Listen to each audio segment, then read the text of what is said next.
السلام عليكم ورحمة الله وبركاته. بسم الله الرحمن الرحيم. الحمد لله رب العالمين والعاقبة للمتقين. اللهم صل وسلم على رسولك سيدنا محمد وآله وصحبه أجمعين. ബഹുമാനമുള്ള സഹോദരന്മാരെ സഹോദരിമാരെ, അള്ളാഹുവിൻ്റെ മഹത്തായ അനുഗ്രഹം കൊണ്ട് ഹദീസ് പഠനം വളരെ നല്ല രീതിയിൽ മുന്നോട്ട് പോവുകയാണ്. അഷ്റഫുൽ ഖൽഖ് സ്വല്ലല്ലാഹു അലൈഹി വസല്ലം തങ്ങൾ പഠിപ്പിച്ച പാഠങ്ങൾ ജീവിതത്തിൽ ഉൾക്കൊണ്ട് ജീവിക്കാൻ നമുക്കെല്ലാം അള്ളാഹു തൗഫീഖ് നൽകട്ടെ എന്ന് ആമുഖമായി പ്രാർത്ഥിക്കുന്നു. അസ്സലാത്തു ഇമാദുദ്ദീൻ, നിസ്കാരം എന്നത് ദീനിൻ്റെ തൂണാണ്. ഇസ്ലാം കാര്യങ്ങളിൽ ഷഹാദത്ത് കഴിഞ്ഞാൽ രണ്ടാമത്തെ കാര്യം 5 വഖത്ത് നമസ്കാരം നിലനിർത്തലാണ്. നിസ്കാരം നിലനിർത്താത്തവൻ,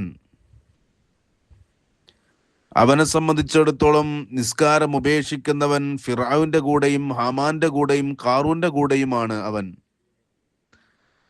നിസ്കാരവുമായി ബന്ധപ്പെട്ട് ഈ വിധത്തിലുള്ള ഒരുപാട് ഗൗരവപരമായ ഹദീസുകളും ചിന്തിപ്പിക്കുന്ന ഹദീസുകളും നമുക്ക് മുമ്പിലുണ്ട്. നിസ്കാരം എന്ന് പറയുന്നത് അസ്സലാത്തു മിഅ്റാജുൽ മുഅ്മിനീൻ, അത് മുഅ്മിനീങ്ങളുടെ ഒരു മിഅ്റാജാണ്. രാജാതിരാജനായ പടച്ചതമ്പുരാന്റെ അടുക്കലേക്ക് നബി സല്ലല്ലാഹു അലൈഹി വസല്ലം തങ്ങൾ മിഅ്റാജ് യാത്ര നടത്തിയിട്ടുണ്ട്. ആ മിഅ്റാജ് യാത്ര മുഅ്മിനായ ഒരു സാധുവായ ഒരു സാധാരണക്കാരനായ ഒരു വിശ്വാസിക്കും നടത്താം. പക്ഷേ അത് വേറെ രൂപത്തിലുള്ള മിഅ്റാജാണ്. ആ മിഅ്റാജ് അസ്സലാത്തു, അത് നിസ്കാരമാണ്. മിഅ്റാജുൽ മുഅ്മിനി, മുഅ്മിനീങ്ങളുടെ മിഅ്റാജ് എന്ന് അഷ്റഫുൽ വറ ത്വഹ റസൂലുള്ളാഹി സ്വല്ലല്ലാഹു അലൈഹി വസല്ലം. അപ്പോൾ നിസ്കാരം എന്ന് പറയുന്നത് വളരെ ഗൗരവത്തിലുള്ള വിഷയമാണ്.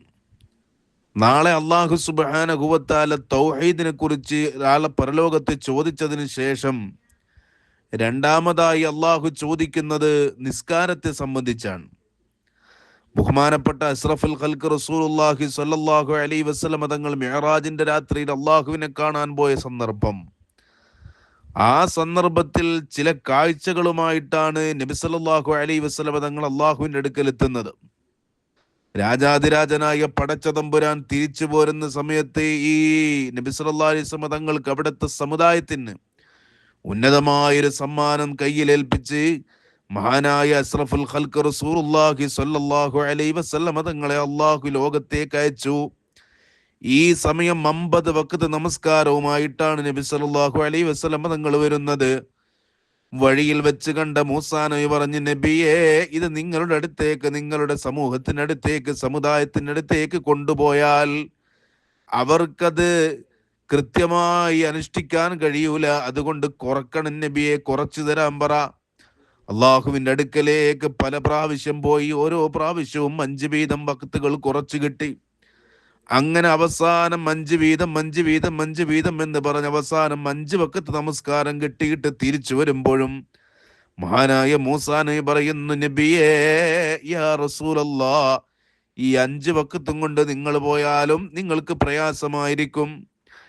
ഈ സമയത്ത് റസൂലുള്ള പറഞ്ഞു, ഇനി അള്ളാഹുവിന്റെ അടുക്കലേക്ക് പോകുന്നതിനെ ഞാൻ ലജ്ജിക്കുന്നു, എനിക്ക് ചേപ്പറയുണ്ട്, അതുകൊണ്ട് ഞാൻ പോകൂല എന്ന് പറഞ്ഞ് ആ സമ്മാനം ഏറ്റുവാങ്ങി വരുന്ന ഒരു വല്ലാത്തൊരു ഘട്ടമുണ്ട്.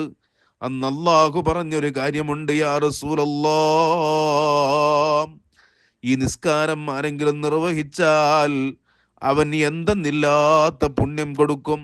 പക്ഷേ നിസ്കാരം ആര് ഉപേക്ഷിച്ചുവോ, നിസ്കാരം നിലനിർത്തിയാൽ എന്തെന്നില്ലാത്ത പ്രതിഫലം കൊടുക്കും. നിസ്കാരത്തെ വേണ്ടതുപോലെ ഗൗനിച്ച് തന്നെ നിലനിർത്തിയാൽ അല്ലാഹു തആല വലിയ പ്രതിഫലം കൊടുക്കും എന്ന് പറഞ്ഞിട്ട് അല്ലാഹ് പറയുന്ന, ആരെങ്കിലും അതിനെ ഉപേക്ഷിച്ചാൽ ഉഅദ്ദിബുഹു അദാബൻ സദീദാ, അവനെ നാം വലിയ ശിക്ഷിക്കും. ലോകത്തിന്നവരാരെയും ശിക്ഷിക്കാത്ത രൂപത്തിലുള്ള അവർ ശിക്ഷിക്കുമ്പോ, യാ റസൂലല്ലാഹ്, അങ്ങ് വന്ന് അതിൽ ഇടപെട്ട് ശഫാഅത്ത് ചോദിക്കരുതേ എന്ന് മഹാനായ റസൂലുള്ളാഹി സ്വല്ലല്ലാഹു അലൈഹി വസല്ലം തങ്ങളോട് അല്ലാഹു അന്ന് പറഞ്ഞു എന്നാണ്.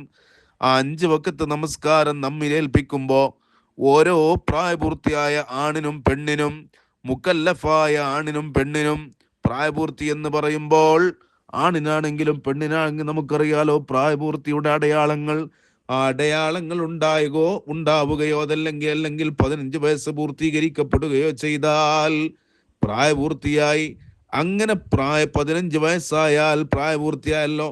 അങ്ങനെ പ്രായപൂർത്തിയായാൽ ഓരോ വിശ്വാസിയുടെ പേരിലും, മുക്കല്ലഫായ വിശ്വാസിയുടെ പേരിലും നിർബന്ധമാണ് നമസ്കാരം. അല്ലാഹു തആല അതിന്റെ ഭവ്യതയോടുകൂടെ, അതിന്റെ ഗൗരവത്തോടുകൂടെ നിസ്കാരത്തിന്റെ കാര്യം എടുക്കാനും നിസ്കരിക്കാനും നമുക്കെല്ലാം അള്ളാഹു തൗഫീഖ് നൽകട്ടെ. അസ്സലാമു അലൈക്കും വറഹ്മത്തുള്ളാഹി വബറകാതുഹു.